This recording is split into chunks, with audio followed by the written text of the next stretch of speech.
13 Russian missiles were fired by the enemy at the Kirovohrad region early in the morning. According to the military administration, they were killed and wounded. They hit infrastructure facilities outside the regional center, in particular the Kanatovo military aerodrome and one of the Ukrzaliznytsia facilities. Rescue and pyrotechnic units are working at the site. Currently, part of one of the micro-districts in the regional center remains without electricity. Andriy Raikovich, head of the Kirovohrad Regional Military Administration. 6 multi-story buildings and a number of private houses were damaged as a result of the shelling of residential quarters in Slavyansk by Russian occupiers. They used cluster munitions. At least 3 people were wounded. That is how we will sleep tonight. The Russian army is committing crimes on Ukrainian land, destroying our cities and towns and killing civilians. Everything will have to be accounted for. Pavlo Kirilenko, head of the Donetsk Regional Military Administration. Bakhmut was also targeted. A Russian shell hit an industrial college. A fire broke out. The roof was significantly damaged. There were no casualties.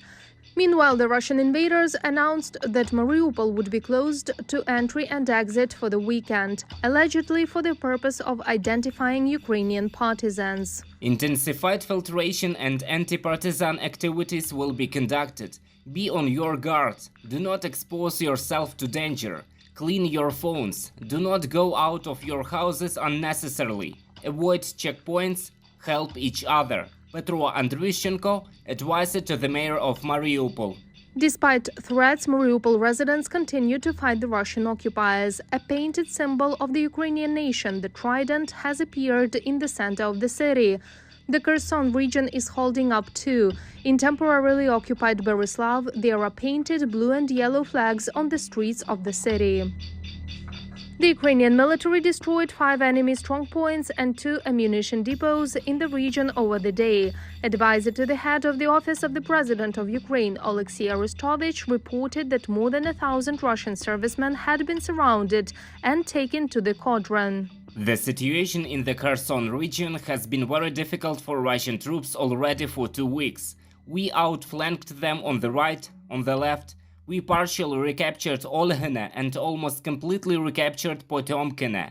These are 2 settlements to the right and left of Vysokopilla. There is essentially a repeat of Ilovaisk for the Russian troops, because more than 1,000 soldiers with weapons and military equipment are in a tactical encirclement. Oleksiy Arestovich, advisor to the head of the office of the President of Ukraine. 2 Russian ammunition depots in the Donetsk region and 1 more in the Luhansk region were also destroyed. The enemy still failed to conduct an assault in the direction of the Vuhlohirsk thermal power plant. Due to the failures, the Russian occupiers used heavy artillery to shell Ukrainian army positions and areas of 18 settlements chaotically in the Slavyansk direction. They were unable to advance. In the Kramatorsk direction, the enemy shelled using tanks, barrel and rocket artillery near Verkhnyokamyanske, Starodubivka, Piskunivka, Siverske, Bilohorivka, Kryhorivka, Spirne and Vyimka. The Ukrainian defenders successfully repelled the assault actions in the direction of Verkhnyokamyanske and Siverske. Fierce fighting is going on near Ukrainian-controlled Bilohorivka and Verkhnyokamyanka in the Luhansk region. The enemy deployed the Wagner group mercenaries to seize the region. We can see that they have problems with logistics, delivering ammunition. Plus, we see that there are also certain nuances with personnel. Right now, units consisting of fighters from private military companies are being thrown into the attack.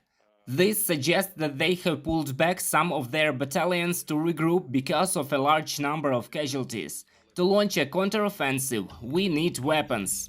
The number of Ukrainian military casualties at the front has started to decrease significantly, President Volodymyr Zelensky said. According to him, in May and June, the number was up to 200 people a day, but now it does not exceed 30. The successes have been achieved thanks to new weapons delivered from partners, including American HIMARS multiple launch rocket systems. According to Reuters, Ukraine has managed to destroy more than 100 important Russian army objects only in recent weeks. Reported by Marina Stepanenko, Alexander Belov, UATV News.